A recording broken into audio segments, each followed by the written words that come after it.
আসসালামু আলাইকুম, সবাইকে শুভেচ্ছা জানাচ্ছি। মাসুম মাহবুব দেখছেন ওপেন দ্য ইউটিউব চ্যানেল এবং মাসুম মাহবুব ফেসবুক পেজ। পৃথিবীর যেই প্রান্ত থেকে যারা দেখছেন সবার জন্য শুভকামনা। সিঙ্গাপুর থেকে এক ভাই কমেন্ট করেছেন, ৫ বছর ধরে তিনি আমার ভিডিও দেখছেন। কি নাম, জাকির নাকি? ওকে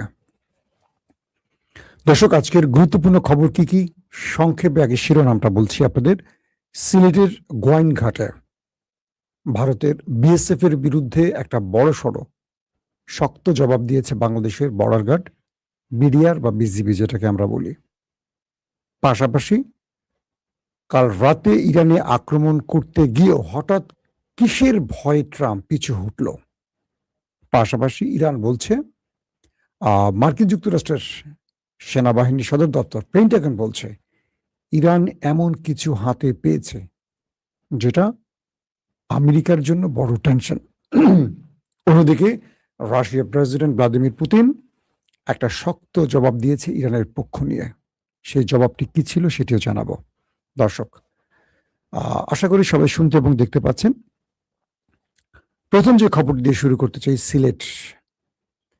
শেখ হাসিনা দেশ ছাড়ার পর, শ্বশুর বাড়ি যাওয়ার পর প্রথম আমরা দেখলাম যে আমাদের সীমান্তরক্ষী বাহিনী, বিডিআর বা বিজিবি যেটা বলি আমরা, তারা ভারতীয় সীমান্তরক্ষী বাহিনীর বিরুদ্ধে একটা শক্ত জবাব দিয়েছে। এতদিন বাংলাদেশ সীমান্ত থেকে তাদের লাশটা পতাকা বৈঠকের মাধ্যমে বুঝে নিত, প্রতিবাদ তো দূরের কথা, কখনো কখনো লাশ ফেরতও পেত না। সেই বাংলাদেশ আবারও জবাব দিয়েছে।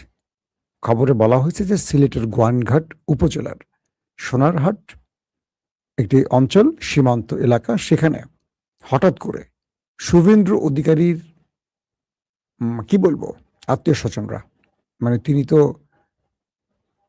পশ্চিম বাংলার এখন মুখ্যমন্ত্রী, তিনি সীমান্তে কাঁটাতার যেমন বসানোর কাজ শুরু করেছেন, পাশাপাশি উত্তেজনা ছড়াচ্ছেন, বাংলাদেশ নিয়ে বিষোদ্গার করছেন, নানান রকম ঘৃণা ছড়াচ্ছেন। সেই ব্যক্তি আসার পর এই উত্তেজনাটা তৈরি হয়েছে।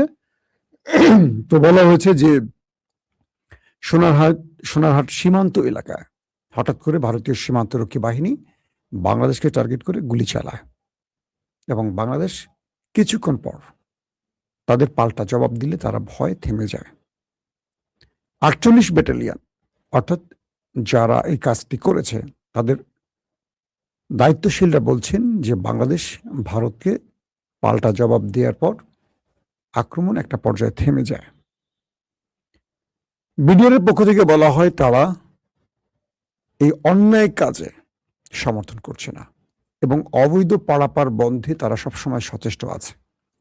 কিন্তু হঠাৎ করে ভারতীয় বাহিনী বাংলাদেশকে টার্গেট করে যে গুলির ঘটনা ঘটিয়েছে, এটি একটি উস্কানিমূলক ঘটনা এবং এটার প্রতিবাদের মাধ্যমে করেছে বাংলাদেশের বর্ডার গার্ড বাহিনী।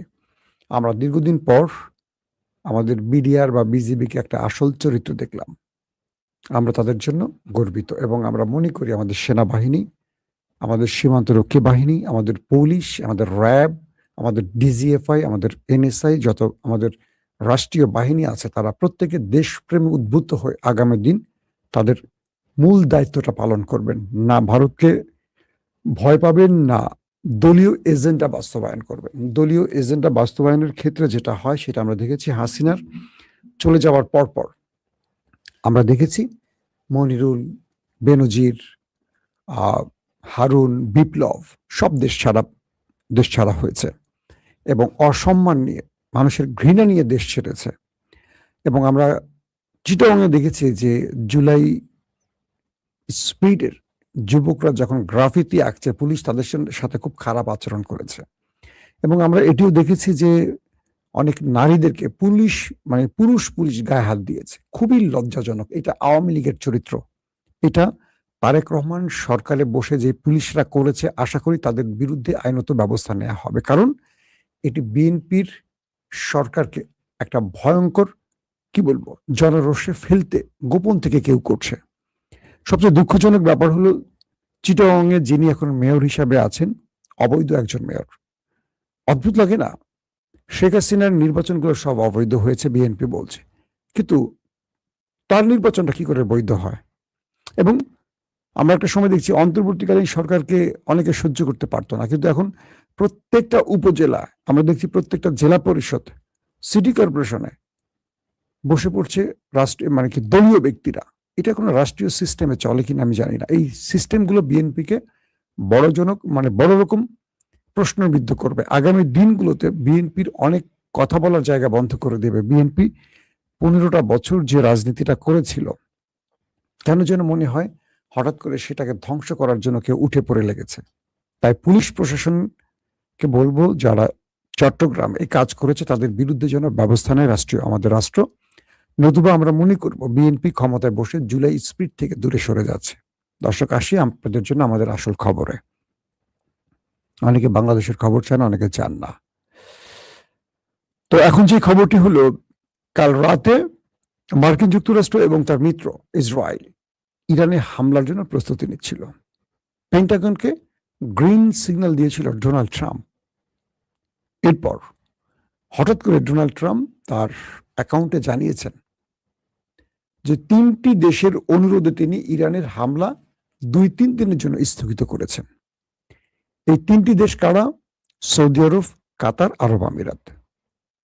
বলা হচ্ছে এই 3টি দেশ তাকে অনুরোধ করেছে যেন ইরানে হামলা না করে আলোচনার টেবিলে আবারও বসা হয়। তাই ট্রাম্প 2-3 দিনের জন্য এই যুদ্ধটা বন্ধ করে দিয়েছে। এটি যে হয়েছে তা সত্য, মিথ্যে নয়। কিন্তু ট্রাম্প এই কারণে যুদ্ধ 2-3 দিনের জন্য পিছিয়েছেন, এটা আসল সত্য নয়। নিউ ইয়র্ক টাইমসের যে একটা দুর্দান্ত প্রতিবেদন পড়লাম, সেই প্রতিবেদনের ভাষা অনুযায়ী ঘটনা ঘটেছে অন্যটা। কি সেটা? পেন্টাগনের সামরিক কর্তারা ট্রাম্পকে জানিয়েছেন যে ইরানের কাছে এমন প্রতিরক্ষা ব্যবস্থা এসছে যে আমাদের F-35 ইরানে ঢুকলে সেগুলো ভূপাতিত হতে পারে এবং আমাদের পাইলটরা ধরা পড়তে পারে। মিস্টার প্রেসিডেন্ট, আপনি এই বিষয়ে আরেকটু চিন্তা করেন। পেন্টাগন বলছে যে রাশিয়ার সহযোগিতায় ইরান এমন কিছু হাতে পেয়েছে এবং চীনের সহযোগিতায়, যার মাধ্যমে ইরান প্রতিটি বিষয় অবজার্ভ করছে এবং ইরান F-35 এর প্যাটার্ন বুঝে ফেলেছে, যে জন্য দুটোকে তারা ফেলে দিয়েছে। বলা হচ্ছে ইরান যদি কাল রাতে ইরানে ইসরায়েল কিংবা আমেরিকা F-35 পাঠিয়ে বোম্বিং করতে যেত, তারা ফিরে আসার সম্ভাবনা কম ছিল। একটা কারণ। 2 নম্বর কারণ হলো ইরান গালফ কান্ট্রিকে টার্গেট করে ব্যাপক মিসাইল লঞ্চ করে রেখেছে, একদম আপলোড করে রেখেছে, জাস্ট অনুমতি পেলেই ছুটে চলত। বলা হচ্ছে কয়েকটি গোয়েন্দা সূত্রের তথ্যের আলোকে যে ইরানের কিছু সূত্রের মাধ্যমে আরব দুনিয়া জেনেছে, সৌদি আরব আমিরাত, কাতার জেনেছে তাদের তেল কূপগুলো, তেল রিফাইনারি বা তাল যেখানে তেল স্টোরেজ বা তেলের যে কূপগুলো আছে এবং ওয়াটার ডিসিলিনেশন, এই প্রত্যেকটি অবস্থাকে পাশাপাশি আরবের আরো গুরুত্বপূর্ণ কয়েকটি স্থাপনাকে টার্গেট করে ইরান কাল রাতে ম্যাসিভ আকারে হিট করতে যদি আক্রান্ত হতো, মানে পুরো আরবের তেল কূপগুলোকে কালকে জ্বালিয়ে দিত এবং তাদের যে পানি শোধনাগার, সেই পানি শোধনাগারটাকে ধ্বংস করে দিত আরবের, পাশাপাশি আরো কয়েকটি গুরুত্বপূর্ণ টার্গেট ধ্বংস করত। এই খবরগুলো আরব দুনিয়া যখন জেনেছে, তাদের বিদ্যুৎ প্ল্যান্ট ধ্বংস করত, এরকম প্ল্যানও ছিল। তারা সঙ্গে সঙ্গে ট্রাম্পকে ফোন করে বলেছে যে আপনি এই হামলাটা বন্ধ করেন, প্রয়োজনে আবারও আলোচনায় বসেন, কারণ ইরান আপনার জবাবটা আমাদের পিঠের উপরে দেবে, আর এতে করে আমাদের পুরো রাষ্ট্র ব্যবস্থা অকার্যকর হয়ে পড়বে। আমাদের দেশ বিদ্যুতের উপর চলে, আমরা বেঁচে আছি তেলের উপরে, আমাদের সুপ্রিয় পানি নেই, আমাদের পানি শোধন করে খেতে হয়। আপনার একটা ভুলে আমাদের পিঠে আঘাত পড়বে, আর সেটা আমরা মেনে নিই, আমাদের জাতিকে আমরা কি করব? তো ইরান তার এই প্রস্তুতির খবর মোটামুটি আরব দুনিয়া জেনে গেছে। আর অন্যদিকে পেন্টাগন বলছে ইরান আমেরিকার F-35 এর প্যাটার্ন অবজার্ভ করে ফেলছে, কোন প্যাটার্নে ঢুকবে, কোন প্যাটার্নে হিট করবে, কোন জায়গায়, এগুলো রাশিয়া ইরানকে দিয়েছে। আর ইরানের কাছে এমন প্রতিরক্ষা আসছে যেগুলো দিয়ে সহজে ইরান 35কে কবজায় নিতে পারবে। 35 তো ধ্বংস হবে, আমাদের পাইলটরাও ধরা পড়তে পারে। এখন এই অবস্থাটার কারণটা কি, বা হঠাৎ করে ট্রাম্প কি বুঝলো? রাশিয়া বা ভ্লাদিমির পুতিন বলে দিয়েছে যে ইরানের বৈধ অধিকার আছে তার শান্তিপূর্ণ নিউক্লিয়ার কর্মসূচি করার বা বাস্তবায়ন করার। আমরা ইরানের পাশে আছি। যদি ইরানের উপর কোনো হামলা হয়, আমরা ইরানের পাশে থাকব।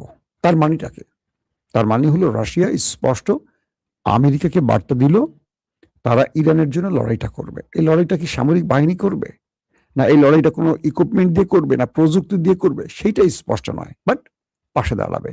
রাশিয়ার এই বক্তব্যে আরব দুনিয়া কিছুটা ভয় পেয়েছে, কারণ রাশিয়া চাইলে অনেক কিছু করতে পারে। আর রাশিয়ার সহযোগিতা যদি পারফেক্টলি ইরান পায়, তাহলে আমেরিকা ইসরায়েলের জন্য অনেক বড় মাথা ব্যথার কারণ হবে। আমেরিকা কিন্তু তার দেশ থেকে উড়ে এসে কয়েক হাজার মাইল পথ পাড়ি দিয়ে এসে ইরানকে আক্রমণ করতে হয়। আর তার যে ঘাঁটিগুলো আছে আরব দুনিয়ার ভেতরে, এগুলো মোটামুটি ধ্বংস হয়ে গেছে। মার্কিন যুক্তরাষ্ট্রের গোয়েন্দা বাহিনীগুলো বলছে যে ইরান এই যুদ্ধ শুরুর পর 40 দিন টানা যেভাবে মুখোমুখি হয়েছে, তারপর যুদ্ধবিরতির বাকি সময়টা তারা নিজেকে এতটা পরিপূর্ণ করেছে, যেটা আমেরিকার নতুন করে আক্রমণ করার পর ইরানকে যে ধ্বংসের পরিকল্পনা এত সহজে বাস্তবায়ন হবে না। তারা বলছে ইরান আরো মজবুত অবস্থায় পৌঁছে গেছে এবং ইরানের আগের অবস্থা থেকে ইরান আরো শক্ত অবস্থায় গেছে, কারণ ইসরায়েল এবং আমেরিকার আক্রমণের পর ইরান তার দুর্বল জায়গাগুলোকে শনাক্ত করেছে, সেগুলোকে পরিপূর্ণভাবে সলিউশন দিয়েছে এবং ইরান তার আক্রমণ ভাগকে এবার অন্যভাবে সাজিয়েছে। পাশাপাশি হরমুজ প্রণালী, মার্কিন জাহাজগুলো যে ওমান সাগরে আছে, এগুলোকে একটা বড় বিপদে ফেলতে পারতো আমেরিকা কালকে আক্রমণ করলে। তো সবকিছু মিলে ট্রাম্প যদিও বলছেন যে আরবের অনুরোধে আমি হামলা বন্ধ করেছি, মূল ঘটনা আরব না, আরব হলো দ্বিতীয় স্টেজের গল্প। মূল ঘটনা হলো ইরানের কালকের প্রস্তুতি।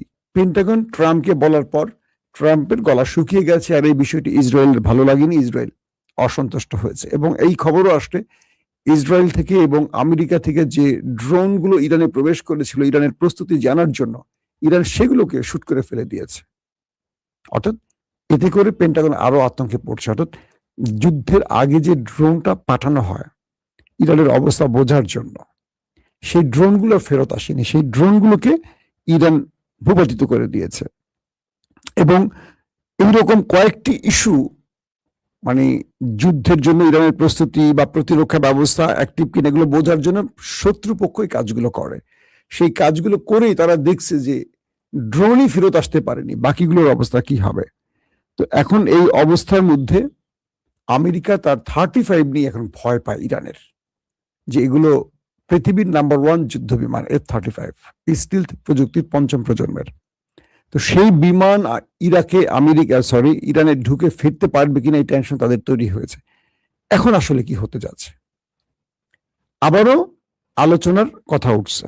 ট্রাম্প প্রতিদিনই যুদ্ধের ঘোষণা দিচ্ছেন, আবার পিছু হচ্ছেন, কারো না কারোর নামে পিছু হচ্ছেন। আগে ট্রাম্প পিছু হতেন পাকিস্তানের নাম করে, এবং কালকেও নাকি পাকিস্তান অনুরোধ করেছে আবারও আলোচনা বসেন, 14টি ইস্যুতে ইরান আলোচনা করতে রাজি আছে, ব্লা ব্লা ব্লা। ইরানের পক্ষ থেকে বলা হয়েছে, মানে ইরানের স্পিকার বা পররাষ্ট্রমন্ত্রী লেভেল থেকে বলা হয়েছে যে ইরানি জাতি তার মানচিত্র বা তার সম্পদ বা তার অস্তিত্বে কাউকে হাত দিতে দেবে না। ইরান যে বিষয়গুলো নিয়ে কথা বলেছে, যে প্রস্তাবগুলো পাঠিয়েছে, তার বিষয় ইরান কোথাও এক তিল ছাড় দেবে না। এবং এটিও বলা হয়েছে যে ট্রাম্প বলছে যে আমাদের সাথে ইরানের একটি ভালো আলোচনা হচ্ছে, আশা করা যায় একটা সমাধান হবে এবং যুদ্ধ ছাড়াই সমাধান হবে, এবং এটি আমি চাই। এটা কে বলছে? ট্রাম্প। তো এটার সঙ্গে ইরান বলছে যে আলোচনার অর্থ আত্মসমর্পণ নয়, অর্থাৎ আমরা আমাদের বন্ধু রাষ্ট্রদের মাধ্যমে যে আলোচনায় বসতে চাচ্ছি এটা আত্মসমর্পণ নয়। যদি আমেরিকা মনে করে যে আমরা দুর্বল হচ্ছি, তাদের আমন্ত্রণে বসতে যাচ্ছি, এই বসার দাওয়াতটা আবার আমেরিকায় দিচ্ছে, ইরান দেয় নাই, এটা তাদের ভুল ধারণা। ইরান তার শর্তে অটুট আছে, অটুট থাকবে।